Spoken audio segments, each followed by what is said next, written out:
Hello line of family. उम्मीद है कि आप सभी बहुत अच्छे होंगे। आज की वीडियो आप सभी के लिए बहुत इम्पॉर्टेंट होने वाली है, क्योंकि आज की वीडियो में बहुत सारे ऐसे फैक्ट हैं जो आपको जानना ज़रूरी है। और आप में से बहुत सारे ऐसे लोग भी हैं जो ये जानना चाहते हैं कि कैसे वो अपने सिबिल स्कोर को इम्प्रूव करें और सिबिल एग्जैक्टली काम क्या करता है। ये सारी चीज़ें वो जानना चाहते हैं, तो मैं इस वीडियो में आपको डिटेल में बताऊंगा और साथ ही साथ कवर करूंगा कि कैसे ये सिबिल जो है काम करता है और सिविल क्यों इतना इम्पोर्टेंट है हमारे लिए। तो चलिए बिना देरी के इस वीडियो को हम स्टार्ट करते हैं।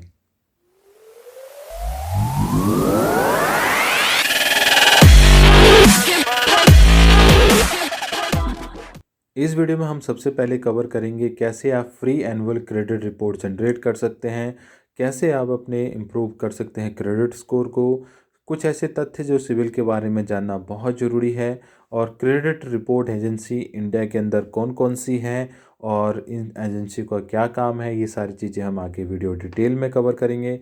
तो सबसे पहले जानते हैं सिविल के बारे में।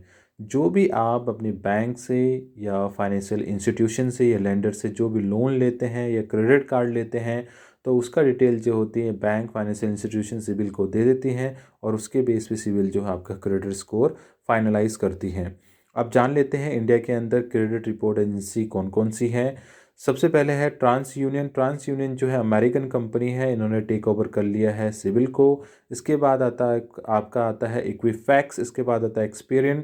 ये तीन कंपनियों के अलावा बहुत सारी और भी कंपनियां हैं जो आपकी इंडिया के अंदर सिविल डिटेल जो है कवर करती हैं। आप उदाहरण के तौर पे समझते हैं कि इंडिया में सिविल की ज़रूरत क्यों पड़ी, क्या ऐसा रीज़न था। मान के चलिए एक मिस्टर ए हैं, उन्होंने एचडीएफसी बैंक में होम लोन, एक्सिस बैंक के अंदर क्रेडिट कार्ड, आईसीआईसीआई बैंक में पर्सनल लोन, एसबीआई में व्हीकल लोन ले लिया। मिस्टर ए के ऊपर 4 लोन चलने लगे, यानी 4 लोन एक्टिव हो गया, क्योंकि उस वक्त सिविल या रिस्क मैनेजमेंट का कोई भी कॉन्सेप्ट नहीं था। तो ये सभी लोन और ये अकाउंट जो है उनको आसानी से मिल गया, उनको अप्रूव हो गया। अब एक ऐसा वक्त आया कि मिस्टर ए जो है दिवालिया हो गए, बैंकरप्ट हो गए, उनके पास कुछ भी ना बचा रिपेमेंट करने के लिए। तो बैंकों को उन्होंने टाइम पे रिपेमेंट नहीं करा, जिसके वजह से बैंकों को काफ़ी घाटा हुआ।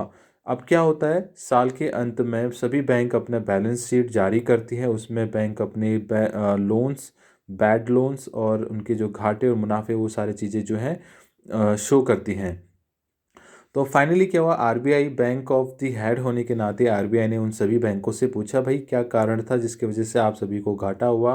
तो चारों बैंकों ने कहा कि मिस्टर ए जो थे उन्होंने हमें पेमेंट जो है लोन लिया था उन्होंने बड़ा अमाउंट, और उन्होंने टाइम पे पेमेंट नहीं करा, जिसकी वजह से हमें मिस्टर ए की वजह से घाटा सहना पड़ा। तो आरबीआई को कहीं ना कहीं लगा कि मिस्टर ए की तरह बहुत सारे ऐसे लोग भी होंगे भविष्य में जो डिफ़ॉल्ट करेंगे, तो उससे बचने के लिए और अर्थव्यवस्था को सही तरीके से सही ढंग से चलाने के लिए उन्होंने कुछ गाइडलाइंस निकाली।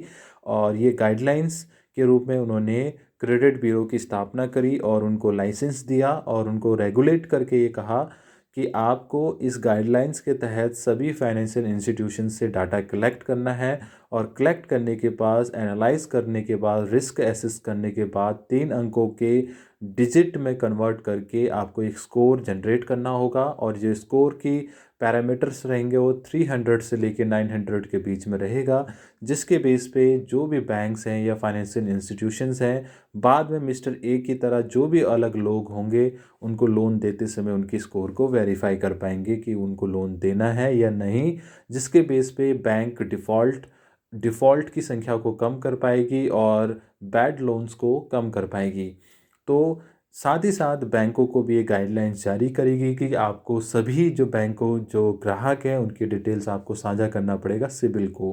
तो सिबिल फाइनली क्या करता है, आपकी डिटेल्स को एनालाइज करता है और रिस्क को समझ के आपकी जो पेमेंट की बिहेवियर उसके बेस पे 3 अंकों का एक डिजिट यानी एक संख्या जारी करता है, जिसे सिबिल कहा जाता है। अब इस सिविल से ये बेनिफिट मिलता है कि भविष्य में मिस्टर ए की तरह या मिस्टर ए ही 5वें बैंक के पास जाएंगे लोन के लिए, तो 5वां बैंक क्या करेगा, मैंडेटरी कर दिया गया जब सिविल से चेक होगा, तो 5वां बैंक जो करेगा सिविल से मिस्टर ए की डिटेल्स फाइंड करेगा, और वहाँ पे मिल जाएगा कि मिस्टर ए जो है 4 बार ऑलरेडी डिफ़ॉल्ट कर चुके 4 कंपनियों के साथ। तो वहाँ पे मिस्टर ए को मना कर दिया जाएगा और रीज़न बता दिया जाएगा कि आपने टाइम पे पेमेंट नहीं करी थी, जिसकी वजह से आपको ये लोन नहीं मिलेगा। तो उससे क्या होगा, मिस्टर ए जो है वो समझ जाएंगे और उनसे रिक्वेस्ट करेंगे और क्रेडिट स्कोर को इम्प्रूव करने के तरीके पूछेंगे। इस तरीके से अब वो बताएंगे बैंक की आप क्रेडिट स्कोर को इम्प्रूव करने के लिए क्या कर सकते हैं, कि आप टाइम पे अपने ड्यूज़ कंप्लीट करिए, पेमेंट पूरा करिए और डिफ़ॉल्ट मत करिए। ये सारी चीज़ें उनको बताएंगे और उसके बेस पे उनका क्रेडिट स्कोर आगे बढ़ने लगेगा। अब बात करते हैं कि जो सिबिल होते हैं उनके पास आपके क्या क्या अकाउंट्स की डिटेल्स होती है। वैसे उनके पास बहुत सारी डिटेल्स होती हैं, बट फॉर एग्जांपल मान के चलिए उनके पास होते हैं आपका नाम, address, pan number, contact information, employment history. अब क्या होता है, आप जैसे एचडीएफसी बैंक में आपने कार्ड लिया, आपने वहाँ पे अपनी कंपनी का नाम अलग बताया, आईसीआईसीआई में अलग बताया और एसबीआई में अलग बताया, और तीनों डाटा जो होता है वो जाता है सिबिल के पास। और सिबिल जो होता है तीनों डाटा को एनालाइज करने के बाद एक फाइनलाइज करता है और बताता है कि इनका सिबिल इस वजह से कम है और इनको आप इस वजह से लोन मत दीजिए, क्योंकि ये हर जगह पे अपना एड्रेस चेंज कर रहे हैं, हर जगह पे अपना जो एम्प्लॉयमेंट हिस्ट्री है वो कम करते जा रहे हैं और सैलरी कहाँ पे कम बता रहे हैं, कहीं पे ज़्यादा बता रहे हैं। तो रिस्क को एनालाइज करते हुए वो बता देंगे कि इनको आप मत दीजिए और वहीं पे वो कैंसिल हो जाएगा। तो हमेशा कोशिश करिए जो भी डिटेल है वो एक्यूरेट रखिए और अप टू डेट रखिए। ऐसा ना हो कि आप नाम कहीं पे स्पेलिंग अलग लिख रहे हैं, कहीं पे कुछ लिख रहे हैं, तो उससे भी आपकी सिबिल स्कोर को कम होने के कारण होता है। अब बात करते हैं इसके अलावा, जैसे आप गारंटर बनते हैं किसी भी लोन के लिए, तो वहाँ पे अगर जो लोन लेने वाला पर्सन है, प्राइमरी पर्सन है, वो टाइम पे पेमेंट नहीं करेगा तो आपकी सिबिल के स्कोर के ऊपर भी इम्पैक्ट पड़ेगा, गारंटर के भी। तो कोशिश करिए अवॉइड करिए गारंटर बनने के लिए। दूसरा है, अगर आप कार्ड टू कार्ड के बेस पे अपने किसी सिबलिंग को या ब्लड रिलेशनशिप में किसी को कार्ड देते हैं क्रेडिट कार्ड, और वो टाइम पे रीपेमेंट नहीं करता है, तो प्राइमरी कार्ड होल्डर के ऊपर भी इम्पैक्ट पड़ता है। इसके अलावा बहुत सारे ऐसे फैक्टर हैं जो आपको जानना ज़रूरी है। साथ ही साथ ये समझिए कि किसी भी लोनिंग साइट पे या कोई बैंक के लोनिंग साइट पे जाके अपने क्रेडिट डिटेल मत भरिए, क्योंकि चाहे वो पैसा बाज़ार हो, बैंक बाज़ार हो, मत भरिए, क्योंकि उससे क्या होता है आपकी क्रेडिट इंक्वायरीज़ होती हैं और क्रेडिट इंक्वायरीज ज़्यादा होने की वजह से आपके जो है क्रेडिट स्कोर के ऊपर इम्पैक्ट पड़ सकता है। अगर आपको वैसे इंक्वायरी करनी है तो पहले उसके टर्म एंड कंडीशंस पढ़ ले। कहीं उनके टर्म एंड कंडीशन में मेंशन हो कि वहाँ पे केवल इंक्वायरी नहीं होगी, केवल आप फ्री में चेक कर पाएंगे क्रेडिट स्कोर, तो भी चेक करिए, अदरवाइज़ मत करिएगा। अब मैं आपको आगे वीडियो में बताऊंगा कैसे आप फ्री में अपने एनुअल क्रेडिट स्कोर जो है डाउनलोड कर सकते हैं। तो उसके लिए दोस्तों गूगल पे आपको लिखना है सिबिल। जैसे ही आप सिबिल लिखेंगे और आप एंटर प्रेस करेंगे, आपके सामने ये ऑप्शन दिख जाएगा, आपको सेकंड वाले पे क्लिक कर देना है। यहाँ पर ऊपर राइट कॉर्नर पे आपको दिखेगा get your CIBIL report and score. आपको तो इसके ऊपर क्लिक कर देना है जहाँ पे रिपोर्ट एंड गेट स्कोर लिखा हुआ है। आपके सामने कुछ इस प्रकार का इंटरफेस खुलेगा, किसी एक पे भी आप क्लिक कर दीजिएगा क्योंकि आपको लॉगिन करना है। लॉगिन साइन अप करने के लिए आपको किसी एक पे भी क्लिक करना है। वहाँ से आपको email ID, password, mobile number, ये सारे बेसिक डिटेल डाल के साइन अप कर लेना है। तो मैं फटाफट ही बेसिक डिटेल डाल लेता हूँ, आपको भी फटाफट साइन अप कर लेना है। मैं साइन अप करके आपको आगे प्रोसेस में बताऊंगा कैसे आप अपनी फ्री क्रेडिट रिपोर्ट जो है एनुअली डाउनलोड कर पाएंगे। जैसे कि मैंने आपको ऑलरेडी बता रखा है कि जो भी क्रेडिट डिपार्टमेंट होती है, क्रेडिट ब्यूरोज होती हैं, उनको साल में एक रिपोर्ट जो होते हैं फ्री ऑफ कॉस्ट कस्टमर्स को देना होता है। ये आरबीआई की गाइडलाइंस के अकॉर्डिंग है, तो उनकी गाइडलाइंस के अकॉर्डिंग उनको देना होता है। तो मैं आपको बताऊंगा कैसे फ्री में डाउनलोड करना है। तो मैंने फटाफट ही बेसिक चीज़ें भर ली, date of birth, phone number. ये चीज़ें भरने के बाद आपको जैसे एक्सेप्ट एंड कंटिन्यू पे आप क्लिक करेंगे तो यहाँ पे आपको एक ओटीपी देखने को मिलेगा। ओटीपी आपकी ईमेल आईडी या मोबाइल नंबर किसी पे भी आ सकता है। तो ये भी फटाफट जो है डेटा फैच कर रहा है और सर्वर पे भेज रहा है सिबिल के।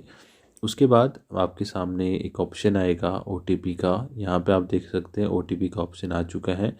नीचे लिखा हुआ है enter your OTP and resend it now. तो मैं फटाफट जो मुझे ओटीपी मिला हुआ है मैं इसमें फटाफट डाल लेता हूँ। ओटीपी डालने के बाद मुझे जो है कंटिन्यू करना होगा। याद रहे ओटीपी जो है आपको ध्यान से डालना है। मैं फटाफट ओटीपी डालने के बाद कंटिन्यू करूँगा। कंटिन्यू करने के बाद हम इसकी जो मेन पेज है वहाँ पे पहुँच जाएंगे सिबिल के। तो कंटिन्यू पे क्लिक करने के बाद ये थोड़ा सा प्रोसेस लेगा। प्रोसेस लेने के बाद आप देख सकते हैं यहाँ से ऑप्शन पूछ रहा है, do you want to pair this device. मैं नो करूँगा क्योंकि मुझे इस डिवाइस को पेयर नहीं करना है। अगर आपको लगता है कि आपको ये डिवाइस को पेयर करना है तो आप कर सकते हैं। इसके बाद क्या होगा, ये मैन पेज में आ गया जहाँ पे पेमेंट ऑप्शन दिख रहे हैं। आपको यहाँ पे कुछ नहीं करना, आपको पेज को स्क्रॉल डाउन नीचे कर देना है। नीचे जैसे स्क्रॉल डाउन करेंगे आपको यहाँ पे get my free credit option पे आ जाएगा, वहाँ पे आपको क्लिक करना है। यहाँ पे आपके क्रेडिट कार्ड का score, personal information, employment history, account information, inquiries, ये सारी चीज़ें यहाँ पे आपको देखने को मिल जाएगी। जैसे आप क्लिक करेंगे सारी डिटेल आपको मिल जाएंगी, जो जो चीज़ आपने इंक्वायरी करी है, जो जो आपके पास क्रेडिट्स कार्ड है या लोन अकाउंटिंग है, सारी डिटेल यहाँ पे आपको मिल जाएंगी। इंक्वायरी इन्फॉर्मेशन पे आप क्लिक करेंगे तो यहाँ पे जो भी आपने इंक्वायरी करी थी वो सारी चीज़ें यहाँ पे देखने को मिल जाएंगी। तो इंक्वायरी पे मैं फटाफट क्लिक करता हूँ, फिर मैं आपको बताता हूँ आगे क्या ऑप्शंस देखने को मिलेगा। जैसे ही मैं इंक्वायरी पे क्लिक करता हूँ तो यहाँ पे मुझे बहुत सारे ऑप्शंस देखने को मिलेगा, साथ साथ आपको डिस्प्यूट ऑप्शन भी देखने को मिलेगा। अगर आपको किसी पे डिस्प्यूट लगता है तो कर सकते हैं। तो ओवरऑल ये थी वीडियो। अगर वीडियो पसंद आए तो प्लीज़ हमारे चैनल को जरूर सब्सक्राइब करेगा। थैंक यू सो मच यहाँ तक बने रहने के लिए।